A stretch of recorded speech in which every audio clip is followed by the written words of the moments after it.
un mécanicien inattendu, révèle en 1 minute le secret que 100 experts n'ont jamais dévoilé. Dans le petit village de Provence, où les oliviers dansent au gré du vent, Michel, le mécanicien, se tenait devant une foule de visages familiers.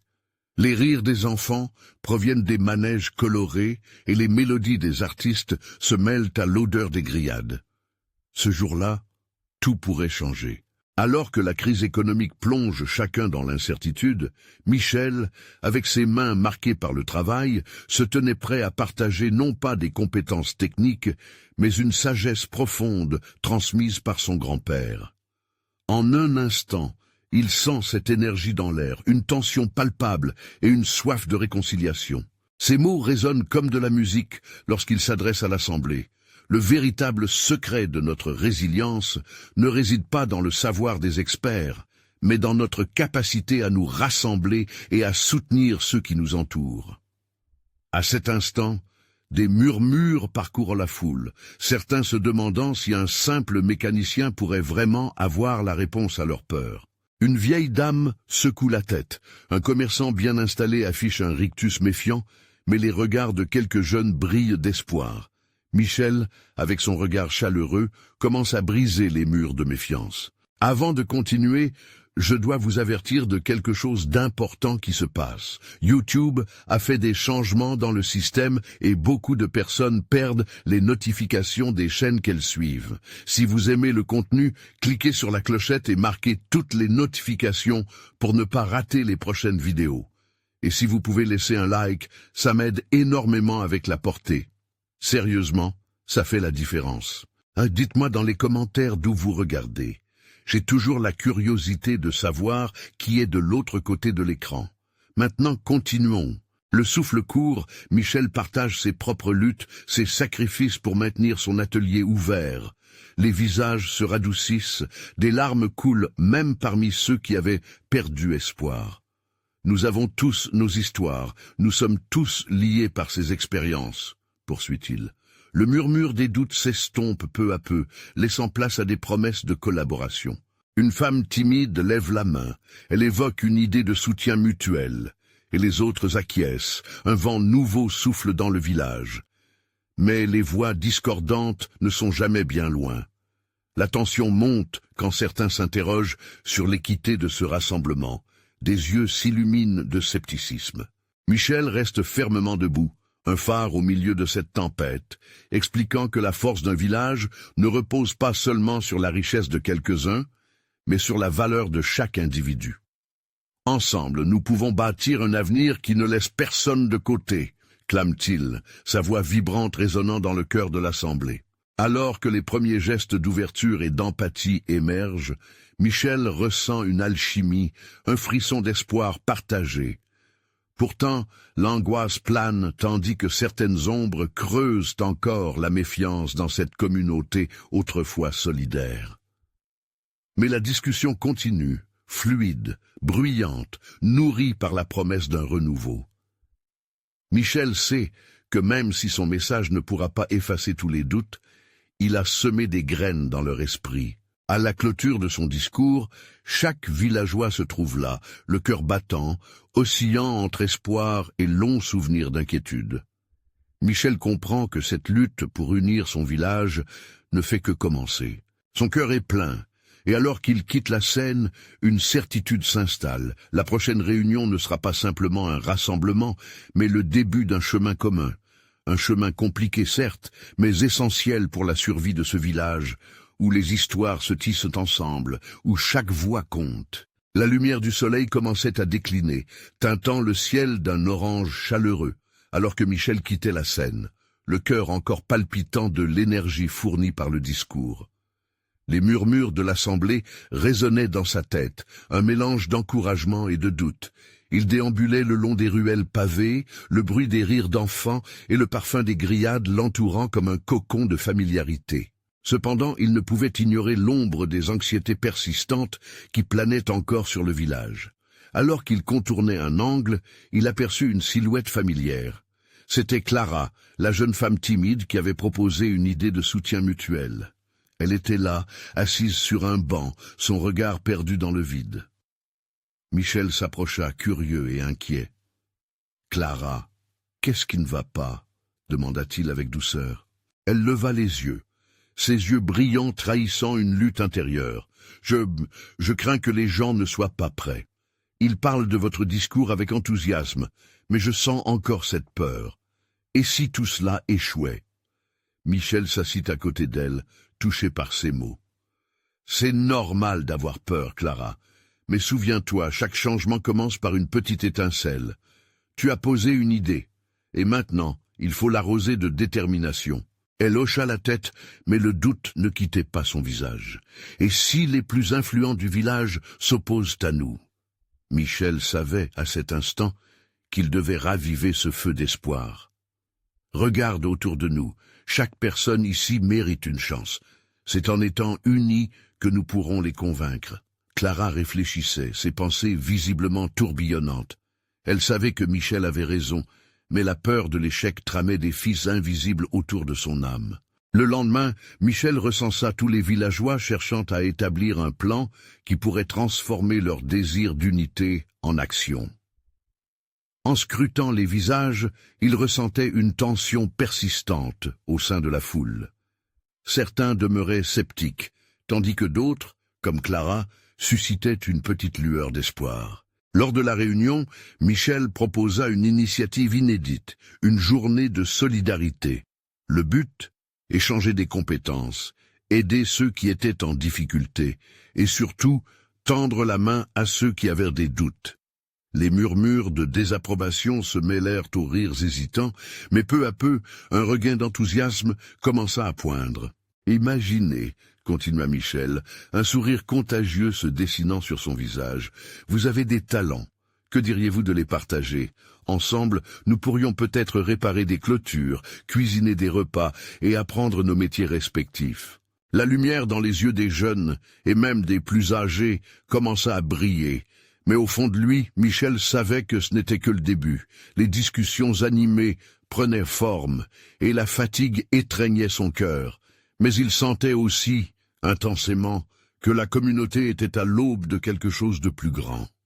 Cependant, alors que l'optimisme prenait racine, un homme connu pour être l'un des plus influents du village se leva. Le silence se fit. Chacun attendait son jugement. Michel le connaissait bien, un homme aux opinions fermes et souvent tranchantes. « Je ne sais pas si tout cela a un sens, » commença-t-il, sa voix grave trahissant le scepticisme. Michel retint son souffle. Que dirait-il? Comment rallier cet homme à leur cause? La tension était à son comble. Le regard fixé sur lui, Michel se sentait partagé entre la peur de l'échec et l'espoir d'une nouvelle voie. Alors que les regards se tournaient vers lui, une seule question brisa le silence intérieur. Allait-il être capable de rétablir la confiance, de rallier le village face à leurs incertitudes en pleine lumière du jour? Une réponse se forma ensuite dans son esprit, résonnant comme un son de cloche. Mais pourrait-elle voir le jour avant qu'il ne soit trop tard? Michel sentit l'air autour de lui s'épaissir, l'anxiété se mêlant à son enthousiasme. Le silence pesant de l'assemblée l'enveloppait comme un manteau lourd. Le visage de l'homme influent semblait grimacer, son esprit en proie à la tempête de ses propres doutes. Michel savait qu'il fallait agir. Il se leva lentement, la voix à peine audible au début. « Je comprends vos hésitations », commença-t-il, cherchant à connecter avec son auditoire. « Mais chaque grand changement est souvent accompagné de peur. Ce que nous cherchons ici est bien plus qu'une simple journée de solidarité. C'est un pas vers un avenir collectif. Nous avons tous des talents, des compétences qui peuvent illuminer notre communauté. » Les murmures sourds se faufilèrent dans la salle. Certains commencèrent à hocher la tête, semblant approuver ses paroles. Qui aurait cru que Michel, si ordinaire, aurait la force de transformer cette ambiance pesante en quelque chose de lumineux? Je vous demande de ne pas laisser la peur vous paralyser. Cette journée ne sera pas seulement un échange de compétences. C'est un moment de rencontre, de compréhension. Imaginez vos voisins découvrir que quelqu'un dans cette pièce sait réparer les chaudières, ou qu'un autre peut préparer le meilleur plat de la région. Il marquait une pause, laissant ces mots résonner. Un léger sourire fendit le visage de Clara, même si ses craintes demeuraient. Elle semble puiser un semblant d'espoir dans cette vision qu'il tissait. « Eh oui, je reconnais que tout ne se passera pas comme prévu, » ajouta Michel, prenant une inspiration plus profonde. « Mais si nous sommes ici, ensemble, à travailler de manière solidaire, nous commencerons à construire des ponts où il n'y en avait pas avant. Regardez autour de vous. Chacun d'entre nous a une histoire, un besoin, et ensemble, nous pouvons écrire une nouvelle page pour notre village. » Les visages commençaient à changer. La résistance s'adoucissait face à l'élan d'un espoir partagé. Certains murmuraient, quelques rires perçants traversaient la salle, et des yeux s'illuminaient. L'homme influent, assis, se leva à nouveau. Les murmures se turent instantanément, chaque regard se concentra sur lui. « Et si » commença-t-il, sa voix moins accusatrice qu'auparavant. « Et si ça fonctionnait ?» L'audace de cet homme était attendue, une voix discordante qui pouvait soit rassembler, soit disloquer. Michel se tenait au devant, un cœur battant dans sa poitrine, conscient que chaque mot qui suivrait pourrait faire basculer la marée. « Alors, si vous êtes d'accord, commençons par créer une petite équipe de bénévoles. Nous pourrions mettre en place ce festival d'entraide dans quelques semaines, » proposa-t-il, sa voix résonnant avec une conviction nouvellement acquise. Le doute se dissipa, les approbations se mirent à pleuvoir, comme une pluie bienvenue après une sécheresse prolongée. Les bras se levèrent pour applaudir, peu à peu, les rires et les sourires reprirent de plus belle, et la petite étincelle d'espoir que Michel avait apportée prenait vie. Michel ressentit un frisson de contentement glisser sur lui. Ils étaient engagés dans un chemin ensemble, malgré les incertitudes qui ressemblaient toujours à des ombres dans leur esprit. Il pivota vers Clara, qui souriait à présent, les ténèbres de son inquiétude se dissipant lentement. « Nous allons y arriver, n'est-ce pas ?» murmura-t-elle. « Oui, Clara, » répondit-il avec chaleur. « Nous allons avancer, pas à pas. » Mais alors qu'il s'apprêtait à faire un pas en avant pour partager sa gratitude, une cloche retentit au loin, brisant l'instant de joie. Quelqu'un courut vers eux, l'expression alarmée, et des murmures d'inquiétude se répandirent dans la foule. Qu'est-ce qui se passait? Le cœur de Michel se serra à nouveau. Avait-il seulement le temps de savourer ce moment de victoire avant que tout ne bascule à nouveau? Michel sentit une tension palpable dans l'air, comme si la joie qu'il avait engendrée frémissait sous un nouveau poids.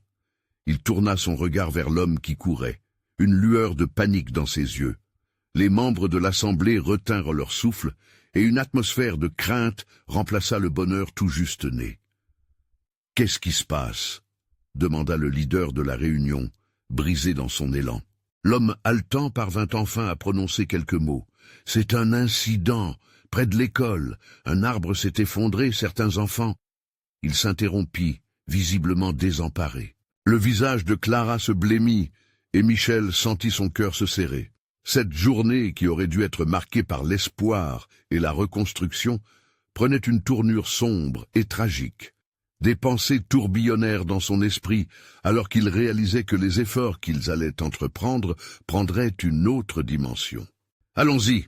s'écria-t-il sans réfléchir, reprenant rapidement son assurance. Il se tourna vers l'assemblée. « Nous avons montré aujourd'hui que nous pouvons travailler ensemble.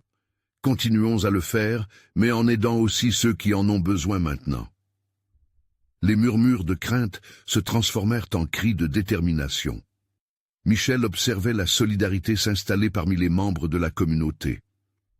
Les mains se levèrent, non pas pour applaudir, mais pour offrir de l'aide. « Nous ne sommes pas seuls.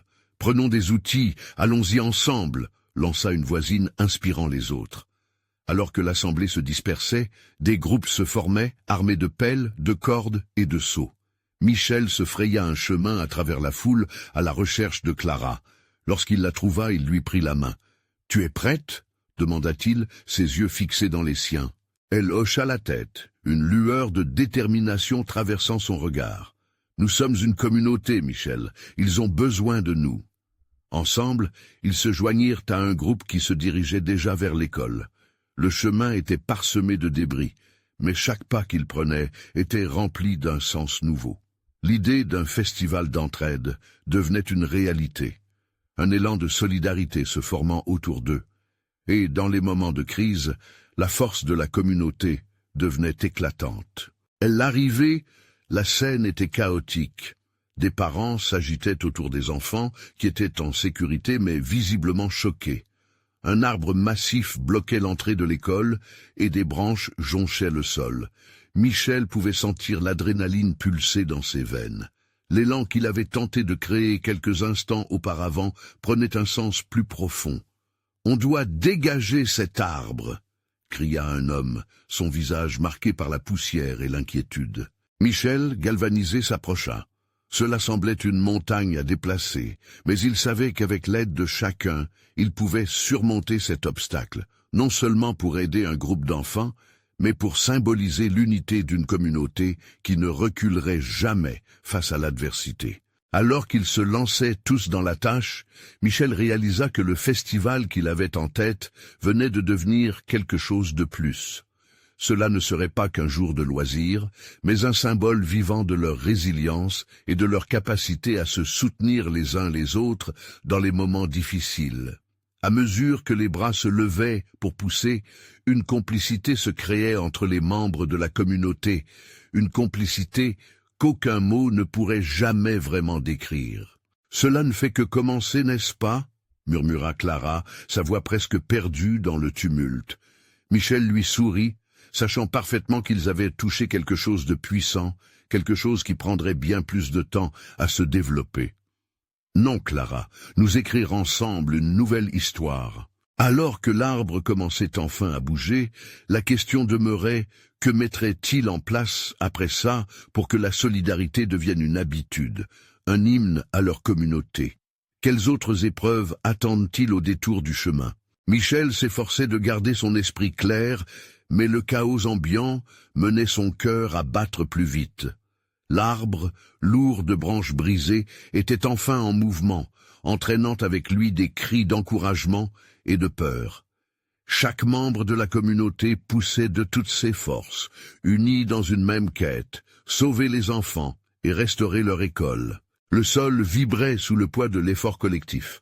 Clara se tenait près de lui, l'expression de son visage oscillant entre détermination et inquiétude. Michel se tourna vers elle, prêt à lui offrir des mots réconfortants, mais il n'en eut pas le temps.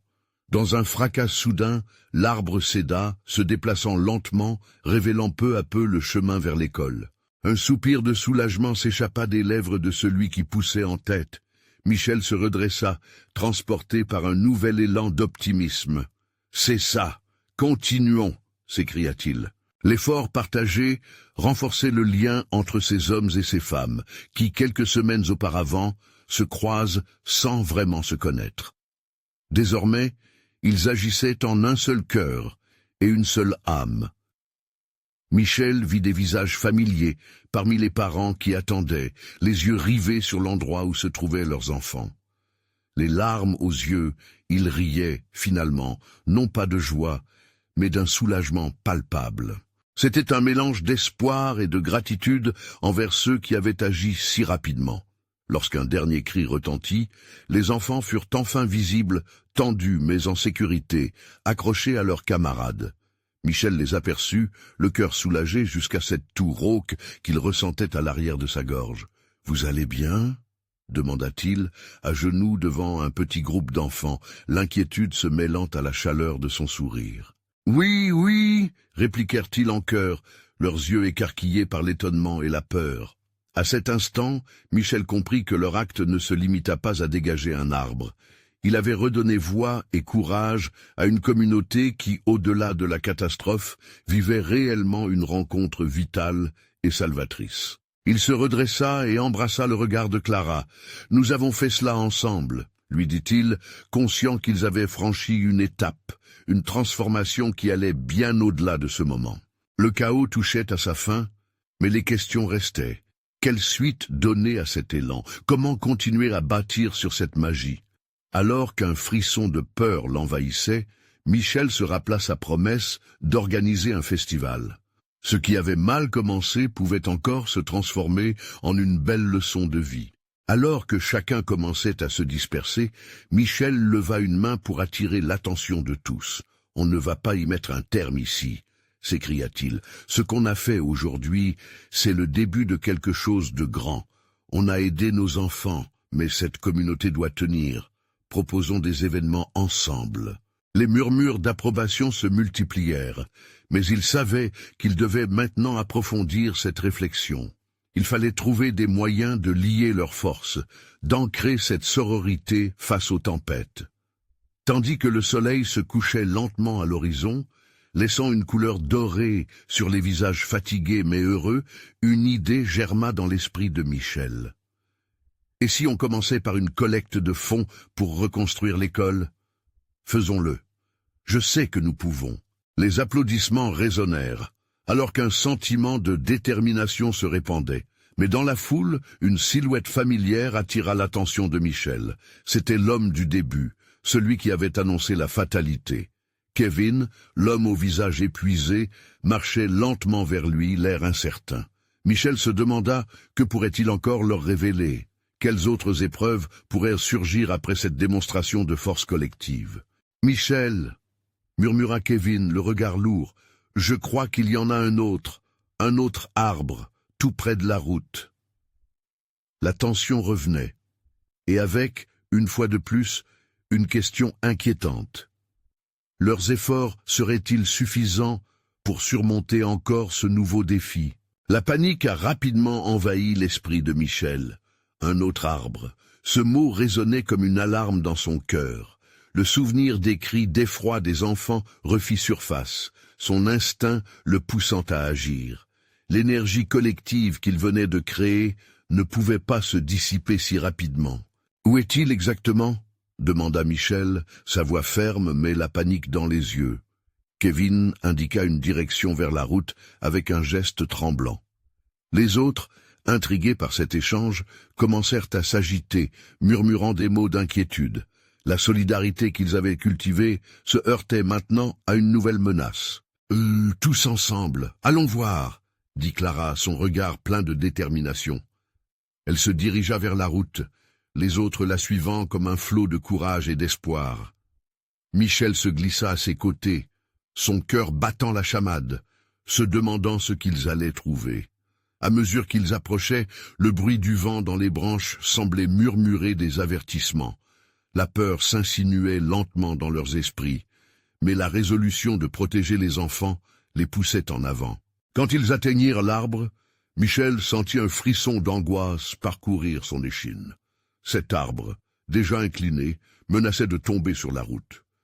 Une dizaine de personnes prenaient déjà position, tentant de contenir leurs larmes.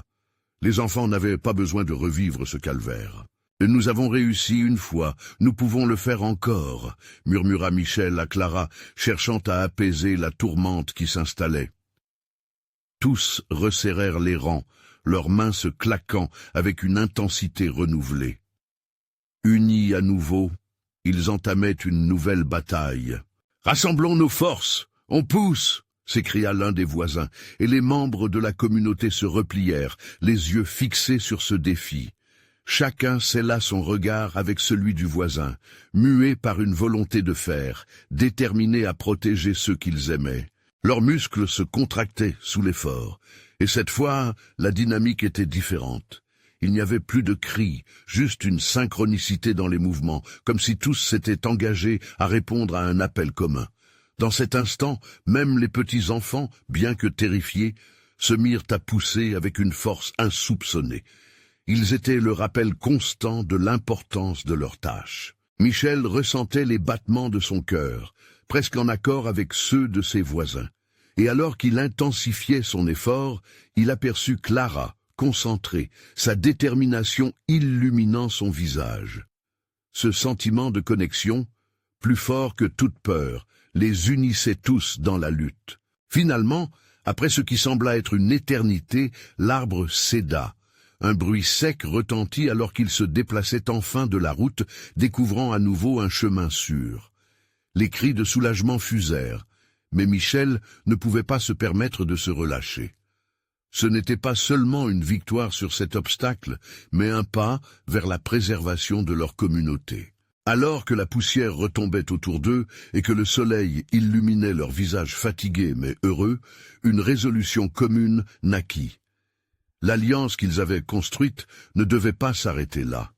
Ils devaient continuer, bâtir sur cette force. Organisons une réunion maintenant, pour décider de notre avenir ensemble, proposa Michel, sa voix résonnant dans les murmures d'approbation.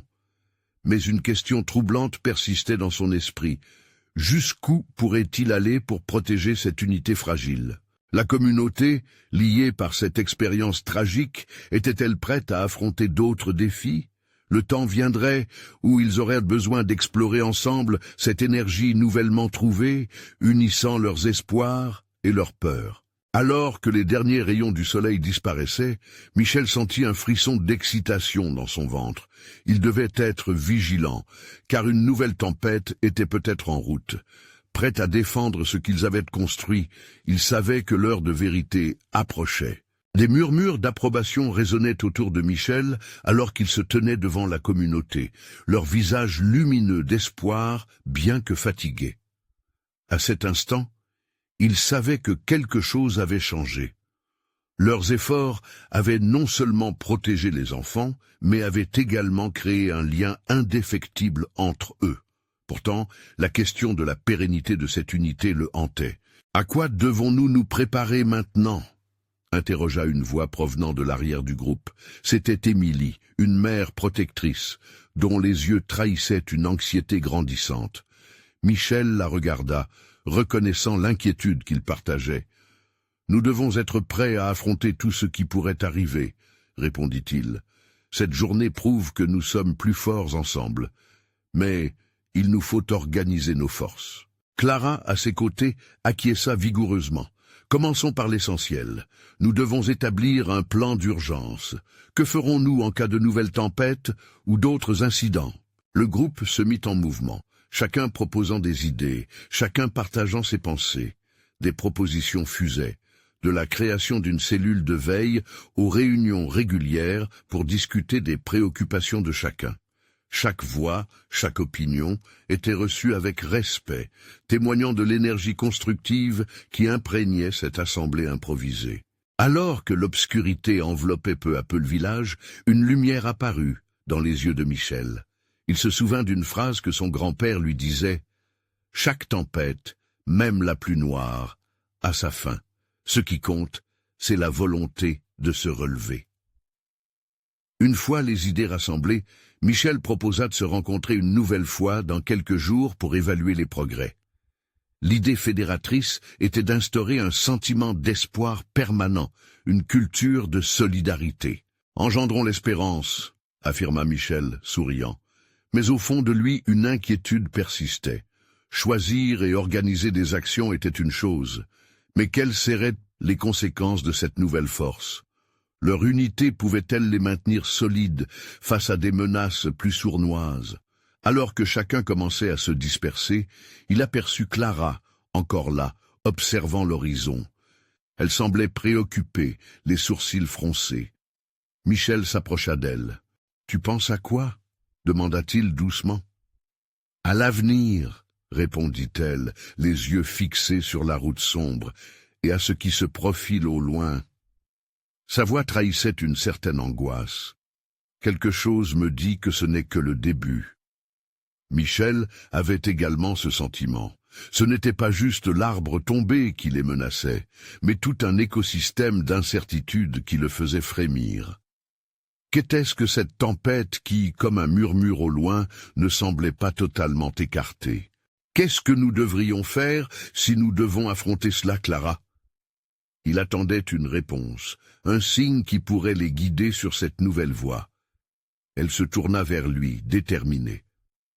« Nous devons nous préparer. Ensemble. Je veux dire, vraiment ensemble, nous informer, agir. » Ces mots flottaient dans l'air lourd de tension. Et là, dans le calme de la nuit, Michel comprit alors que cette communauté, déjà ébranlée mais pas brisée, pourrait faire face aux tempêtes à venir. Mais quel genre de mécanisme pouvait-il créer pour se défendre, non seulement contre la nature, mais contre les forces qui voudraient les diviser? La réponse se cachait quelque part dans leur aventure collective, mais il leur faudrait être vigilants pour toucher ce qu'ils espéraient construire ensemble. Le main pourrait bien leur apporter des révélations surprenantes. Que devrions-nous découvrir pour être vraiment préparés? Le lendemain, l'aube se leva sous un ciel clair, apportant un nouvel élan à la communauté. Les premières lueurs du jour illuminaient les visages fatigués mais déterminés des villageois, chacun conscient que l'avenir reposait sur leurs épaules. Michel, conscient de l'importance de cette journée, se leva avec la fermeté d'un homme en mission. Tout au long de la matinée, les villageois affluèrent au centre du village, rassemblés autour de la grande table, prêts à accueillir les discussions. Michel s'avança, son cœur battant la chamade. La crainte de la fragilité des liens tissait une toile d'anxiété en lui, mais le regard de Clara, ancré dans son attention, lui apportait force et courage. « Merci à tous d'être ici », commença-t-il, sa voix légèrement tremblante, mais portée par la conviction. Nous avons vécu une expérience qui a révélé notre résilience. Aujourd'hui, nous devons nous assurer que cette résilience ne s'érode pas avec le temps. Les échanges se multiplièrent alors, chacun apportant sa pierre à l'édifice. Émilie, fervente de sécurité, suggéra d'écrire un manuel simple sur les procédures à suivre en pleine tempête. Un guide à 2 mains pour nous rappeler comment agir, non seulement pour nous, mais aussi pour les enfants. Les murmures d'approbation enveloppèrent ces mots. Michel comprit que tous ressentaient le besoin de transformer leur peur en une réalité tangible. Ainsi naquit l'idée d'organiser des ateliers de prévention. Clara parla notamment de l'importance de l'éducation des plus jeunes à la gestion des crises. En leur apprenant, nous leur donnons les outils pour surmonter l'inconnu. Mais au cœur de toutes ces réflexions, une question restait en suspens, silencieuse mais pesante. Que se passerait-il si la vraie menace se révélait être un conflit interne? Peut-être que cette unité, si précieuse, pouvait également être une cible. Michel eut un frisson, se demandant si un ennemi se cachait parmi eux. À la tombée de la nuit, un silence reverdit le village, créant une atmosphère étrange. Michel, inquiet, s'éloigna du groupe pour prendre l'air. La nuit étoilée semblait infinie, et la beauté de l'univers écrasante. Quelle force fascinante pouvait-elle transmettre à des âmes perdues? Il se préoccupait de ce qui se tramait dans l'esprit de ses compatriotes, de cet esprit de communauté qui pouvait aussi devenir un champ de bataille. Clara le rejoignit, son regard perçant cherchant à percer ses pensées. « Qu'est-ce qui te tracasse encore ?» demanda-t-elle, une tendresse dans la voix. « La force est précieuse, Clara, mais elle peut se retourner contre nous, » répondit-il, la voix à peine audible. « Si l'un d'entre nous ne se sent pas en sécurité, au lieu de renforcer notre lien, cela pourrait créer une fissure. Je crains ce que nous ne savons pas. » Elle hocha la tête, consciente des doutes qui les habitent. Nous devons bâtir davantage de confiance, renforcer notre solidarité. Peut-être que, pour faire face à l'extérieur, il faut d'abord affronter nos peurs intérieures. Michel la regarda intensément, comprenant qu'il ne pouvait pas laisser le doute s'insinuer dans leur groupe. Ils devaient dévoiler leurs craintes, pas seulement pour avancer ensemble, mais aussi pour se libérer des chaînes invisibles qui les menaçaient tous. Des discussions plus profondes, des moments de partage authentique, murmura-t-il, une idée naissant lentement en lui. Ce pourrait être le début d'une transformation, d'un révélateur de vérité. Allons-y alors, commençons dès demain, proposa Clara, un sourire rassurant illuminant son visage. Alors qu'il redescendait, une ombre furtive filtra à travers les arbres, attirant l'attention de Michel. Son cœur se serra. Était-ce un simple mirage ou un signe d'une menace bien réelle? L'obscurité promettait d'autres révélations, peut-être davantage que ce qu'ils avaient imaginé. Quelle vérité croustillante allait-elle explorer dans les jours à venir? Et qui oserait faire face à l'inconnu qui se dévoilait devant eux? La lumière du lendemain balaya les ombres de la nuit, promettant une journée riche en découverte. Michel se sentit étrangement soulagé. L'idée d'un partage authentique le remplissait d'espoir. Il savait qu'il devait faire face à l'incertitude, d'abord pour lui-même puis pour la communauté. Ce matin-là, il se tenait à nouveau devant la grande table, entouré de visages familiers, tous aussi curieux que lui de ce qui allait suivre. « Aujourd'hui, nous allons nous concentrer sur la confiance », annonça-t-il, essayant de transmettre l'énergie d'un homme déterminé. « Je vous propose que chacun de nous partage une peur et un espoir. Cela nous permettra d'apprendre à nous connaître au-delà des convenances. » L'air était chargé d'une tension nouvelle, mêlant anxiété et anticipation. Les mains tremblantes, Émilie fut la première à s'avancer. « J'ai peur que tout cela ne soit qu'un rêve, que rien ne change réellement. Mais j'aimerais que, ensemble, nous parvenions à construire un avenir meilleur. » Son regard était sincère, et l'émotion palpable dans ses paroles toucha le cœur de tous. Michel ressentit une vague de compréhension, un élan vers l'unité qu'il espérait créer. Chacune des histoires qui suivit, chacun des partages, tissait peu à peu une toile plus solide. Axel, le forgeron du village, révéla son angoisse de devenir obsolète à une époque où la technologie semblait prendre le pas sur tout. Mais je rêve d'un avenir où mes compétences seront valorisées et transmises aux générations suivantes. Des murmures de soutien s'élevèrent, chacun s'encourageant à continuer à parler. Chacune de leurs vérités sonnait juste, résonnant comme un écho dans les cœurs.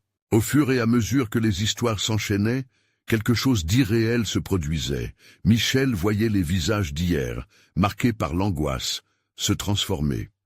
Les peurs se dissipaient, chaque voix apportant une lumière nouvelle à la discussion. Comme dans une danse, les regards s'échangeaient, les gestes de solidarité se multipliaient. Puis vint le tour de Clara. Elle hésita un instant, le regard fixé au sol, avant de lever la tête, déterminée. « Ma peur, c'est que je sois en invisibilité aux yeux des autres, que mes idées ne comptent pas.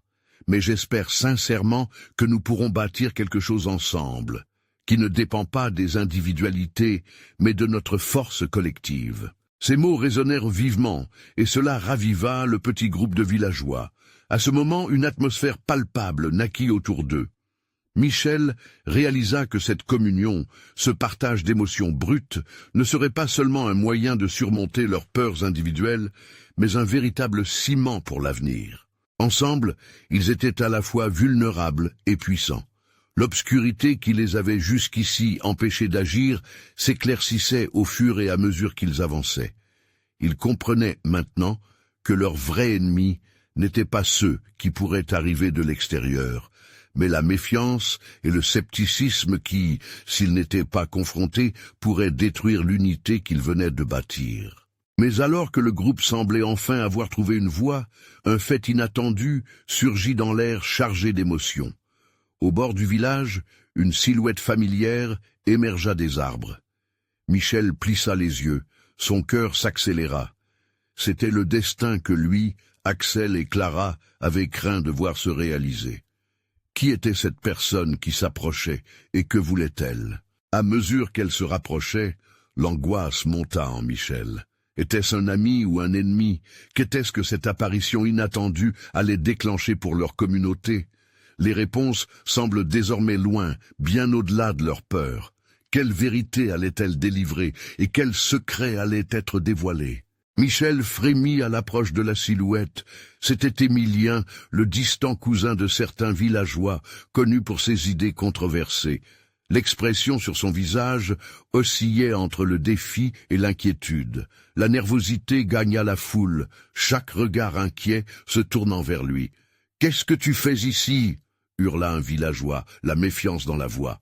Émilien leva sa main en signe de paix. « Attendez, je ne suis pas là pour provoquer, je voulais vous parler. » Sa voix tremblait légèrement, mais le regard déterminé qui brillait dans ses yeux ne laissait aucune place à l'hésitation. Michel se sentit tiraillé entre la vigilance et la curiosité. Il devait écouter, mais son instinct le prévenait. Émilien avait toujours eu tendance à semer le trouble. « Parle !» déclara Michel, s'avançant d'un pas. « J'ai entendu parler de votre projet, votre volonté de créer une communauté unie, commença Émilien, balayant son regard sur l'assemblée. Mais j'ai aussi entendu murmurer des voix qui remettent cela en question. Vous devez être préparés. Pas tout le monde dans le village voit d'un bon œil cette unité. Certains d'entre nous se sentent menacés.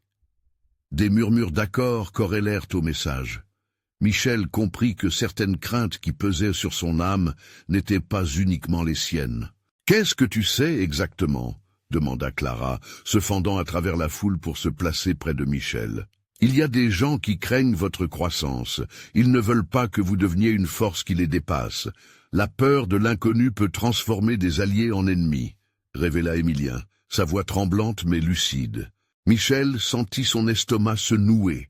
Non seulement la nature menaçait leur communauté, mais aussi des rivalités internes, des rivalités qui avaient peut-être toujours existé sous la surface. « Que devrions-nous faire alors ?» demanda-t-il, le regard intensément fixé sur Émilien. « Rassemblez-vous et discutez. Ouvrez la voie à la communication et à la compréhension. Ne soyez pas les victimes de la peur. Transformez-la en un moyen d'unir votre force, » conseilla-t-il, venant d'une profondeur que Michel n'aurait jamais cru de lui. Émilien avait raison. Michel se tourna vers ses voisins. « Nous avons toujours dit que notre force vient de notre capacité à dialoguer. Ouvrons le débat. Chacun peut apporter son point de vue, même ceux d'entre nous qui se sentent menacés par ce nouveau rassemblement. » Les visages dans la foule semblaient hésiter, mais l'idée crépitait. « Oui, faisons-le. Il est temps de parler. Aucune ombre ne doit plomber notre unité, » s'écria Axel, brandissant son poing vers le ciel. Michel prit une profonde inspiration. « Pour la prochaine réunion, je propose que nous invitions ceux qui, comme Émilien, répondent à l'appel. Nous devons discuter de nos peurs et, plus important encore, de nos espoirs communs. » Les têtes se hochèrent. L'énergie circulait de plus en plus rapidement, les visages curieux évoluant vers une compréhension mutuelle. La solitude des craintes était devenue une symphonie de voix, de réserves, mais aussi de promesses. « Nous ne laisserons pas la peur nous séparer », déclara Clara, son regard fixé sur chacun d'eux. « Pour avancer, nous devons également écouter ceux qui ne partagent pas notre vision. Comprenons les raisons qui les poussent à s'inquiéter. » La tension dans l'air se transforma peu à peu en une substance corporelle. Ensemble, ils prenaient la décision de ne pas seulement faire face aux tempêtes extérieures, mais aussi de s'attaquer à leurs peurs intérieures. Émilien, visiblement soulagé, acquiesça avec un sourire. « Oui, c'est le bon chemin. La vulnérabilité peut devenir notre force. » Ainsi, la méthode choisie se dessinait. Parler, partager, s'engager dans une dynamique nouvelle, prête à surmonter les défis internes et externes. Michel se tenait là, son cœur débordant d'espoir. Ce jour-là, en un clin d'œil, ils avaient non pas seulement reconnu la pertinence des peurs, mais l'importance de les affronter ensemble. Un sentiment nouveau se mêlait à l'atmosphère, une certitude qu'ils étaient sur le point de devenir non seulement un village, mais une vraie communauté. Alors que la soirée avançait, Michel sentit que quelque chose avait changé à l'intérieur de lui. Les murmures de peur se mêlaient à un élan de solidarité. Ce n'était pas que la lumière du jour qui s'évanouissait, c'était une métamorphose, une signature de renouveau. Ils savaient que le chemin serait long, mais ensemble, ils pouvaient surmonter tous les défis. Ils avaient fait le premier pas vers une unification qui promettait de fer et d'avenir. Mais cette question, cette menace omniprésente qui se cachait dans la nuit, résonnait. La vigilance était primordiale, car les ombres pourraient continuer à les suivre. Le moment était venu de se préparer, non seulement pour ce qu'ils avaient à vaincre, mais aussi pour ce qu'ils avaient à défendre. Ils avaient commencé à écrire leur nouvelle histoire. Et Michel savait, c'était juste le début. Abonnez-vous immédiatement à notre chaîne pour être les premiers à découvrir les prochaines histoires exclusives. Laissez un like maintenant. Cela nourrit l'algorithme et permet à d'autres de profiter de ces récits. Et surtout, commandez vos réactions et théories sur la fin de ce chapitre dans les commentaires. N'attendez pas une seconde de plus pour partager cette vidéo avec au moins 5 amis qui ont besoin de voir cette conclusion. Vous devez montrer votre soutien à notre communauté.